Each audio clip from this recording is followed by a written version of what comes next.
I spent months planning what I thought would be our dream winter getaway. As a cybersecurity consultant making decent money in tech, I'd been pulling overtime and taking on side projects specifically to afford this trip, a week at an exclusive ski resort in Aspen that would run me about $15,000. This wasn't impulse spending. I'd carefully calculated every expense and worked additional consulting hours for 3 months to make it happen without touching my savings. I researched everything obsessively: the best suite with mountain views, private ski lessons for both of us, reservations at restaurants that required months of advance booking, even coordinated with the concierge for surprise champagne and rose deliveries to our room each evening. I spent hours on forums reading reviews, comparing amenities, and ensuring every detail would be perfect. This wasn't just a vacation. It was my attempt to create the kind of romantic experience that strengthens relationships and builds lasting memories. The kind of trip that couples look back on years later as a turning point in their relationship.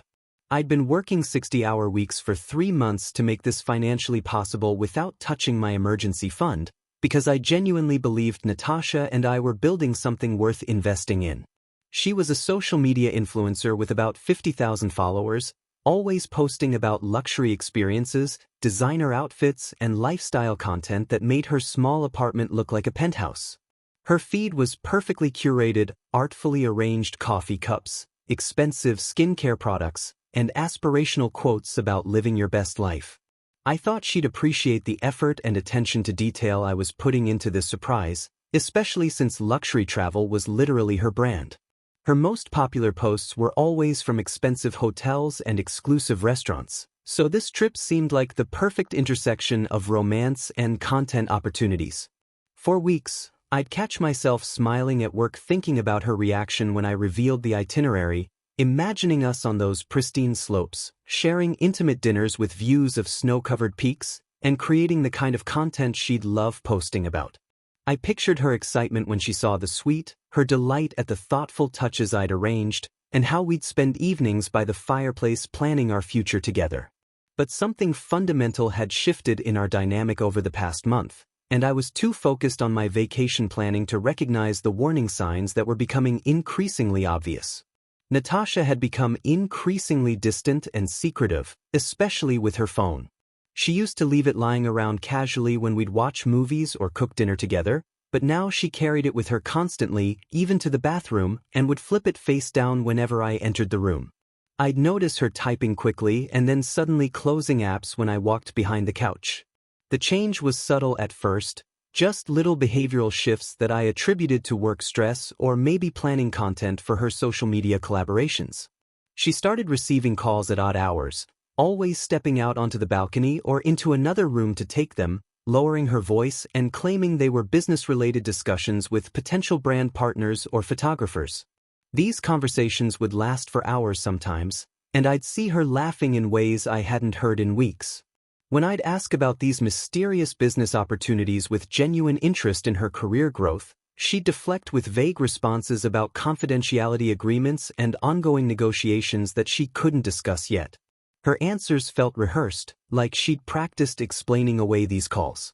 I wanted to trust her completely and support her professional ambitions, but the secretive behavior was starting to create this uncomfortable tension between us that I couldn't ignore. The most concerning change was her complete lack of enthusiasm when I'd hint about our upcoming trip. I'd mention Aspen or winter activities, expecting her to get excited since her entire social media presence revolved around luxury travel experiences and adventure content, but instead I'd get distracted nods or comments about being busy with work commitments. She'd scroll through her phone while I talked about ski lessons or mountain restaurants, responding with non-committal sounds that made it clear she wasn't really listening. She seemed more interested in her phone notifications than in discussing what should have been an exciting adventure for both of us. I found myself making excuses for her behavior, telling myself she was just stressed about her career trajectory or maybe planning some kind of surprise for me in return. Maybe she was organizing her own grand gesture and needed to keep things secret.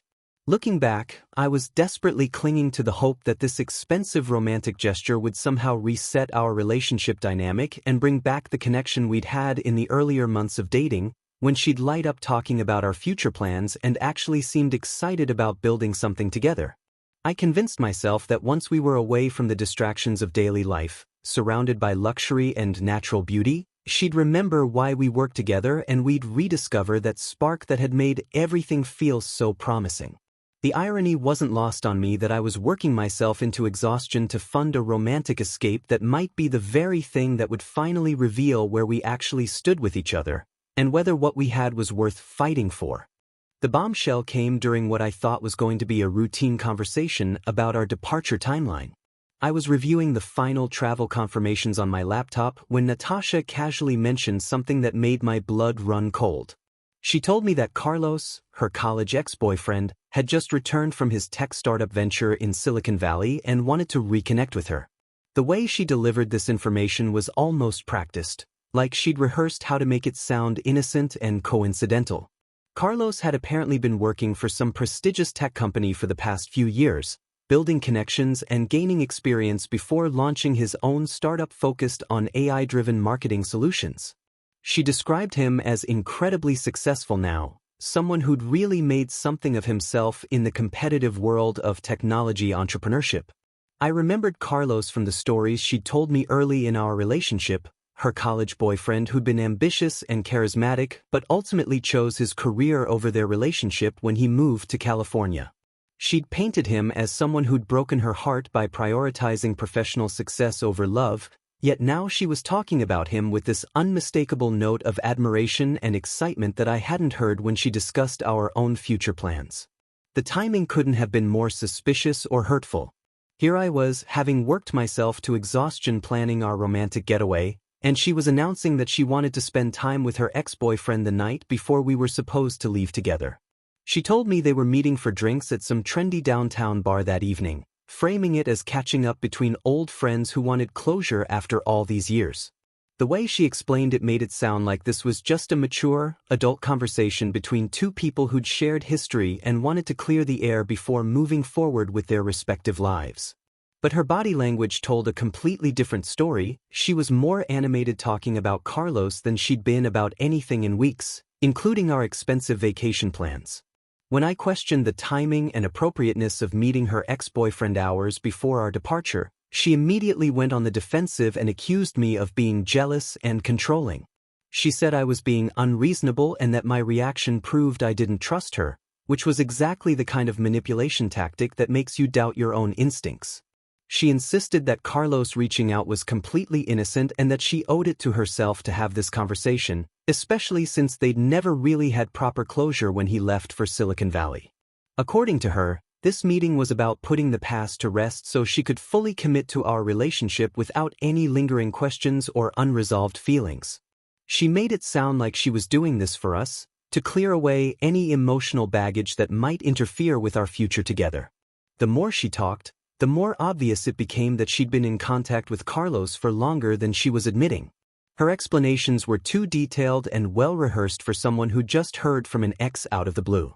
She knew too much about his current situation, his business success, and his reasons for wanting to reconnect. I realized that those mysterious phone calls and secretive texting sessions had probably been with him all along, and now he was ready to make his move just as she was supposed to commit to a romantic week away with me. The tension in our conversation escalated quickly as I tried to express my legitimate concerns about the situation without sounding possessive or unreasonable. I pointed out that meeting an ex-boyfriend the night before a romantic vacation seemed like terrible timing at best and deliberately sabotaging at worst. She countered by saying that Carlos was only in town briefly and this was the only opportunity they'd have to meet, which conveniently painted me as the bad guy for objecting to her reasonable request. She kept emphasizing how successful and accomplished Carlos had become, how impressed she was with his entrepreneurial achievements, and how much she respected the way he'd built his career. The subtext was impossible to miss. Here was someone who'd chosen ambition over love and had been rewarded with exactly the kind of success that she found attractive and inspiring. The conversation reached its breaking point when I made one final attempt to reason with her about the situation. I asked her directly if she could understand why I might feel uncomfortable with her meeting an ex-boyfriend hours before we were supposed to leave for what was meant to be our romantic getaway together. That's when she delivered the line that changed everything between us, and probably changed me as a person. She looked at me with this cold, dismissive smirk and told me that I didn't need to know the details of her evening with Carlos, that it was about closure and I wouldn't understand the complexity of their history together. She said it was something she needed to do for herself, and my feelings about it were secondary to her personal growth and healing process. The way she said it made it clear that she viewed my concerns as an inconvenience rather than the legitimate feelings of someone who'd been working himself to exhaustion to create something special for us. In that moment, something fundamental shifted inside me. I'd been prepared for anger, defensiveness, or even tears, but this casual dismissal of my feelings while she prioritized her ex-boyfriend triggered something I'd never experienced before. It wasn't rage or heartbreak, it was this ice-cold clarity that cut through all the confusion and self-doubt I'd been experiencing. I realized that I'd been funding and enabling someone who had absolutely zero respect for me as a person. I'd been working overtime, sacrificing my free time, and draining my savings to plan this elaborate romantic gesture for someone who couldn't even be bothered to consider my feelings when making decisions about her ex-boyfriend. The expensive ski lessons, the luxury suite, the carefully planned dinners, all of it was for someone who saw me as a convenience rather than a partner. Instead of the emotional meltdown she was probably expecting, I experienced this strange sense of calm determination. I looked at her sitting there, probably anticipating having to manage my reaction and convince me to be reasonable about her unreasonable request. But I didn't argue or plead or try to change her mind about meeting Carlos. I simply told her that she was absolutely right, that she should definitely meet with him and get the closure she needed. The shift in her expression was immediate and telling. She'd been prepared for a fight, not agreement. I could see the confusion in her eyes as she tried to process my response. This wasn't the script she'd expected, and it threw her completely off balance. She'd wanted me to be the controlling, jealous boyfriend so she could justify her decision and feel good about choosing Carlos over our relationship timeline. Instead, I was calmly encouraging her to do exactly what she wanted to do. I told her I hoped she had a wonderful time catching up with Carlos and discovering whether their connection was still as strong as she remembered. I suggested she take her time with the conversation and not worry about rushing back for our early morning departure, since these kinds of important life decisions shouldn't be rushed. The more supportive and understanding I sounded, the more unsettled she became. She started backtracking slightly, saying that maybe she could keep the meeting shorter or suggest they meet up after we returned from our trip instead. But I insisted that this opportunity was too important to postpone and that she owed it to herself to explore whatever feelings Carlos's return had awakened in her. What she didn't realize was that I'd already made my own decision about our relationship and our expensive vacation. Her choosing to prioritize Carlos over our romantic getaway had revealed exactly where I stood in her hierarchy of importance, and I was done pretending that was acceptable. The woman who could casually dismiss my feelings while planning to spend intimate time with her ex-boyfriend wasn't someone I wanted to invest any more time, money, or emotional energy in. My transformation from hopeful boyfriend to strategic exit planner happened in the span of that single conversation, triggered by her smirk and her complete inability to understand why I might find her behavior hurtful and disrespectful. The moment Natasha left for her evening with Carlos, I began executing the most methodical and emotionally detached plan I'd ever implemented in my life. There was no anger, no vindictive satisfaction, just cold, calculated efficiency as I systematically removed myself from what had become a toxic situation. I started by calling the resort in Aspen, explaining that there had been a change in our travel plans and I needed to modify our reservation. The customer service representative was incredibly accommodating when I explained that my girlfriend would no longer be joining me, and they were happy to upgrade my suite to their premium mountain view accommodation at no additional charge. What had been planned as a romantic couples retreat was now going to be a solo journey of self-discovery, and honestly, the idea felt more appealing with each passing minute. I then called the ski instruction company and canceled Natasha's private lessons while keeping my own, converting what would have been couples sessions into intensive solo training with their most experienced instructor. The restaurant reservations required individual calls, and I methodically went through each one, changing the party size from 2 to 1 and requesting their best single table with mountain views. Some of the hostesses expressed sympathy for my situation, but I assured them that I was actually looking forward to the peaceful dining experience. Next, I contacted our shared landlord and informed him that I would be terminating my portion of the lease effective immediately. Since we were both on the lease equally, I was within my rights to remove myself with proper notice, which left Natasha responsible for either finding a new roommate or covering the full rent herself. I explained that there had been a fundamental change in our living situation, and I needed to make alternative arrangements. The landlord was understanding and agreed to process my security deposit refund within the standard time frame. I then called the utility companies and had my name removed from the electric, gas, and internet accounts, scheduling disconnection for the following morning. Since the accounts were in both our names, this meant she'd need to contact them directly to maintain service under her name only, something she'd discover when she returned from her evening with Carlos. I spent the next few hours methodically packing only my essential belongings, clothes, laptop, important documents, and personal items that actually mattered to me. I left behind anything we'd purchased together, any gifts I'd given her, and all the shared household items that she'd grown accustomed to using. The goal wasn't to be vindictive or leave her in a difficult situation. It was simply to extract myself cleanly and completely from a relationship that had revealed itself to be one-sided. As I packed, I found myself feeling lighter with each item that went into my suitcase. The apartment that had felt like home just hours earlier now felt like someone else's space that I'd been temporarily occupying. I realized how much of my identity had become tied up in being the reliable, supportive boyfriend who made Natasha's lifestyle possible, and now I was reclaiming that energy for myself.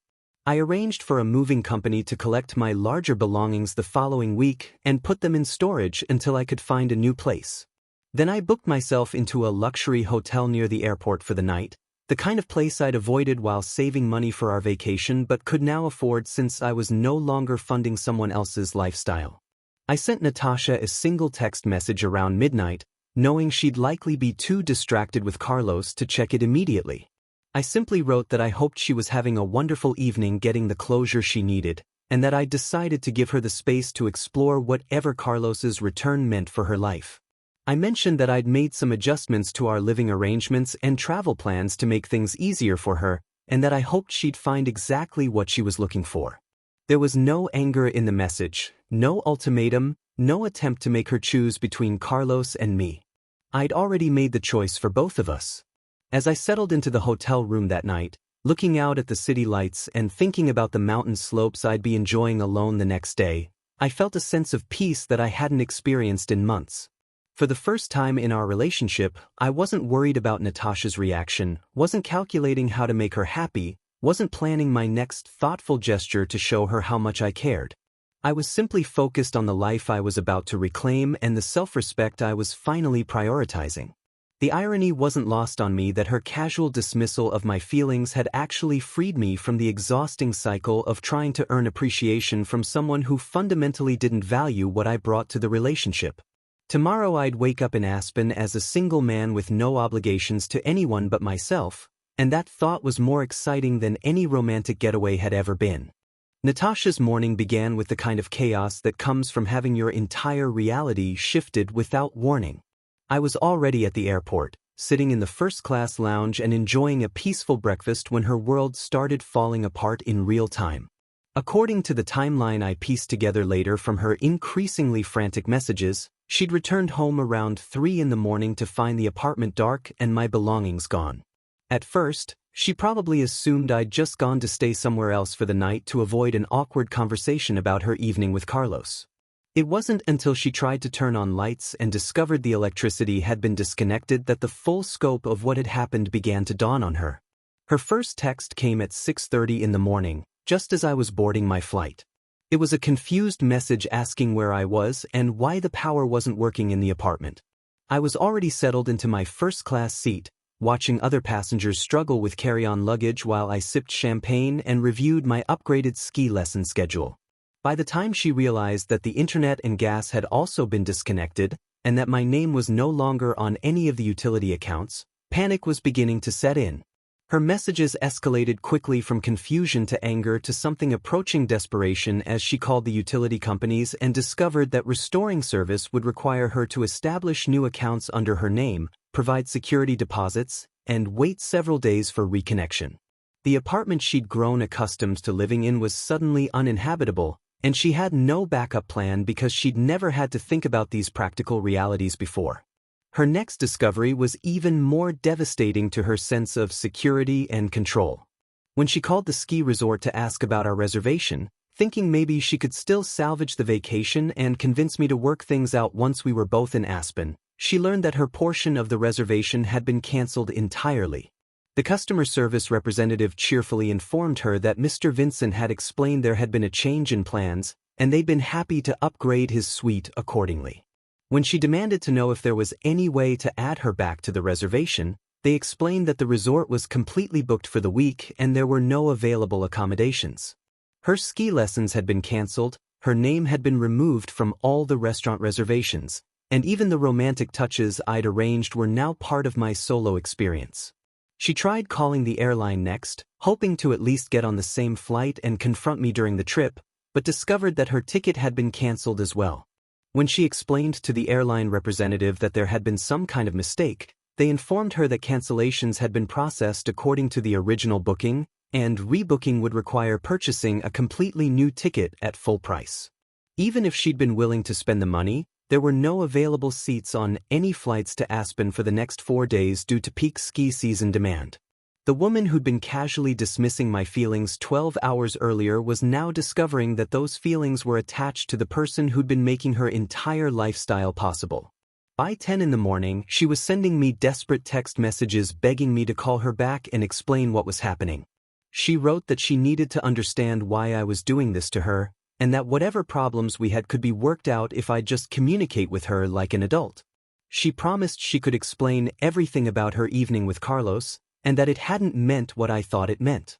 She texted that she'd realized during their conversation that Carlos wasn't the person she remembered, and that she'd actually spent most of the evening thinking about me and our relationship. But I was 30,000 feet above the Rocky Mountains at that point, with my phone in airplane mode, completely disconnected from her crisis and feeling more relaxed than I'd felt in months. When she finally reached out to friends for help, she discovered another uncomfortable reality about the lifestyle I'd been funding. Most of her friendships were based on shared activities that required disposable income she didn't actually have, and very few people were willing to let her crash on their couch indefinitely while she figured out her housing situation. The influencer lifestyle she'd cultivated looked glamorous on social media, but it hadn't built the kind of genuine support network you need when things fall apart. Her parents lived several states away, and calling them would mean admitting that her relationship had imploded and she couldn't afford to maintain her apartment independently. By noon, she was posting increasingly desperate stories on social media about unexpected travel changes and apartment issues, hoping I'd see them and respond with some kind of explanation or willingness to fix the situation. But I was already on the mountain by then, getting fitted for ski equipment and looking forward to my first lesson with an instructor who had no idea about any drama and was simply excited to help someone improve their technique on some of the best slopes in Colorado. My week in Aspen became the most transformative solo experience of my adult life, and every moment reinforced that I'd made the right decision in removing myself from a toxic situation. The luxury suite that had been designed for a romantic couple turned out to be even more perfect for someone who needed space to think and heal. I woke up each morning to pristine mountain views and the kind of silence that's impossible to find in the city, with no one to consider but myself for the first time in months. My private ski instructor, Maria, was this incredibly skilled former Olympic athlete who'd retired to teaching and had a gift for reading people's emotional states through their skiing technique. She never asked about my personal life, but somehow intuited that I was working through something significant and tailored our lessons to be both physically challenging and mentally meditative. We spent hours on advanced slopes that required complete focus and presence, which gave my mind a break from processing the relationship dynamics I'd left behind. The solo dining experiences were revelatory in their own way. Instead of trying to maintain conversation with someone who was constantly checking her phone or planning her next Instagram post, I could actually taste my food and enjoy the ambience of these incredible restaurants. I found myself having genuine conversations with sommeliers about wine pairings, chatting with other solo travelers about their adventures, and actually reading the books I'd brought along instead of providing entertainment for someone who couldn't appreciate quiet moments. On my third day, I finally turned my phone back on and found exactly what I'd expected, a progression of increasingly desperate messages from Natasha that told the complete story of her unraveling situation. She'd managed to get temporary power restored to the apartment, but only after paying substantial deposits and fees that had drained most of her savings account.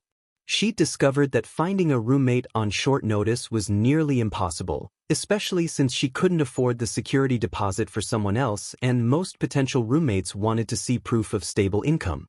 Her messages revealed that she'd spent her first 2 days calling everyone in her contact list looking for temporary housing, and the responses had been eye-opening about the depth of her actual friendships. Most people offered polite sympathy but couldn't accommodate a long-term house guest, and several mentioned that they'd always wondered how she afforded her lifestyle on her influencer income anyway. The most telling messages were about her evening with Carlos, which hadn't gone according to her romanticized expectations. Apparently, he'd spent most of their conversation talking about his startup's funding challenges and his need to network with people who had investment connections or business development opportunities. She slowly realized that his interest in reconnecting wasn't romantic nostalgia but professional networking, and that he'd specifically reached out to her because he'd noticed my tech industry background on her social media posts. He'd been hoping she could introduce him to potential investors or business partners, and when she mentioned that I was a cybersecurity consultant, he'd immediately started asking about my company connections and client base. The man she'd prioritized over our relationship had essentially been using her to get access to my professional network. By day 4, her messages had taken on a tone of genuine panic about her financial situation. Without my contribution to rent and utilities, her influencer income wasn't nearly enough to maintain her current lifestyle, and she was discovering that monetizing social media was much harder when your content quality suffered due to stress and lack of resources. She'd apparently lost several brand partnerships because she couldn't maintain her usual posting schedule while dealing with the housing crisis, creating a downward spiral where her reduced content led to reduced income, which made her situation even more desperate. I responded to her messages exactly once during my trip, on the morning of day 5, with a single photo I'd taken of myself on a pristine ski slope at sunrise. The image showed me in professional ski gear against a backdrop of snow-covered peaks and golden morning light, looking healthier and more relaxed than I had in months. My caption was simple: details. That single word carried everything I wanted her to understand about the difference between someone who plans thoughtfully for experiences and someone who expects those experiences to be provided for them. The mountain environment was providing exactly the kind of digital detox and mental clarity that I'd needed without realizing it.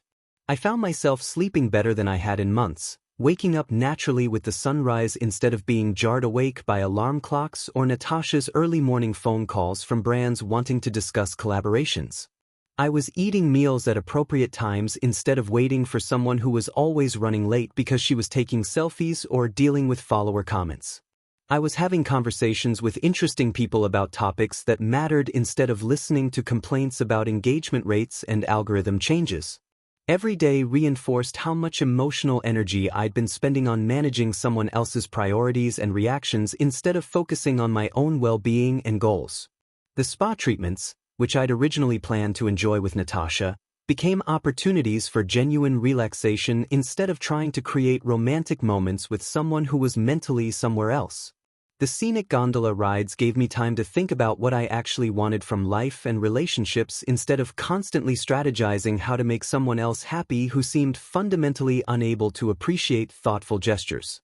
When I returned from Aspen 6 months later, I discovered that the consequences of Natasha's choices had created exactly the kind of life transformation I'd hoped our relationship might have achieved, except I was experiencing it alone and loving every moment. My promotion to senior cybersecurity consultant had come through while I was on the mountain, along with a substantial salary increase that reflected both my technical expertise and my newfound confidence in professional settings. Without the constant drain of funding someone else's lifestyle and managing their emotional crises, I'd been able to focus entirely on advancing my career and building the kind of future I actually wanted. The apartment I found was in a much better neighborhood than where Natasha and I had lived together, with modern amenities and the kind of home office setup that allowed me to take on high-paying consulting projects during my free time. For the first time since college, my living space reflected my own tastes and priorities rather than compromises made to accommodate someone who contributed nothing to our shared expenses but expected equal input on all decisions.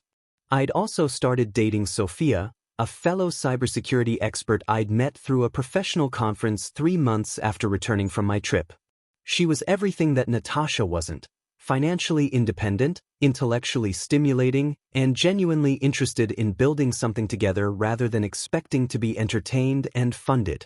Our first date was a hiking trip that she'd planned and paid for herself, and I remember being amazed by the novelty of dating someone who viewed relationships as partnerships rather than sponsorship opportunities.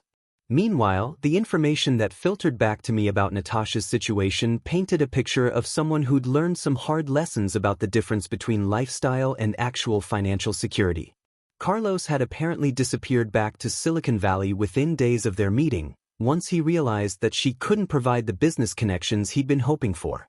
According to mutual friends, he'd never had any romantic interest in rekindling their relationship and had been genuinely confused when she'd interpreted his networking outreach as personal interest.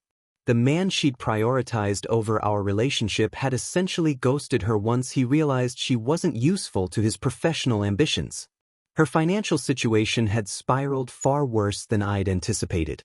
Without my contribution to rent and utilities, she'd been forced to move back in with a roommate in a much cheaper neighborhood, trading her spacious apartment with good natural light for content creation for a cramped space that made maintaining her influencer image nearly impossible.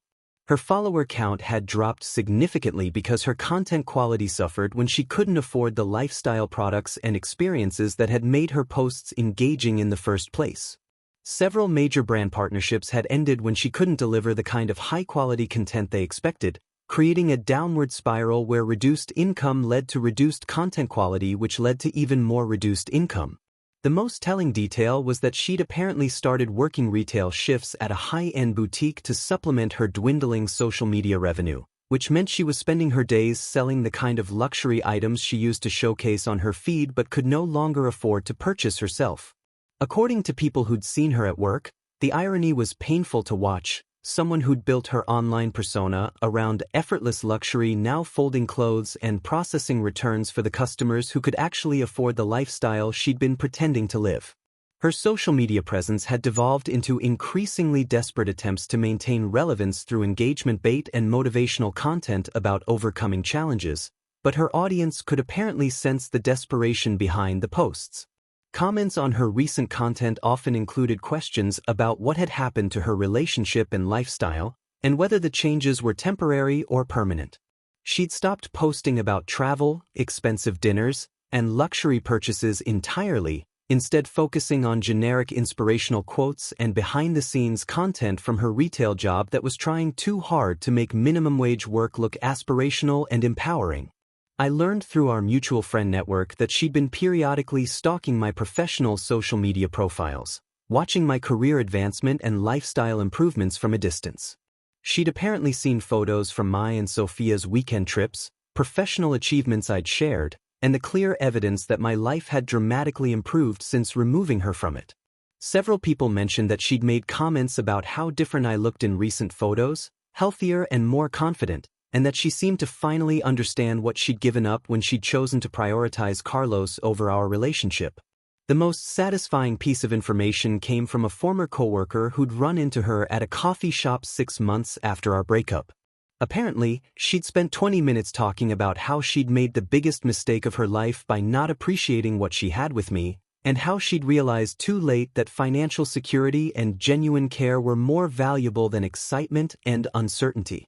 She'd admitted that Carlos had never been interested in her as a person, just as a potential business connection, and that she'd thrown away the most stable and supportive relationship she'd ever had for what turned out to be a networking conversation that went nowhere. Meanwhile, Sophia and I were planning to move in together, combining our successful careers and building the kind of partnership that was based on mutual respect and shared goals rather than one person funding another person's fantasy lifestyle. We'd started talking about long-term financial planning, property investment, and the kind of future that becomes possible when both people in a relationship are contributing equally to building something meaningful together. The contrast with my previous relationship couldn't have been more stark or more validating of the decision I'd made on that cold night 6 months earlier when I'd chosen self-respect over trying to win someone's appreciation.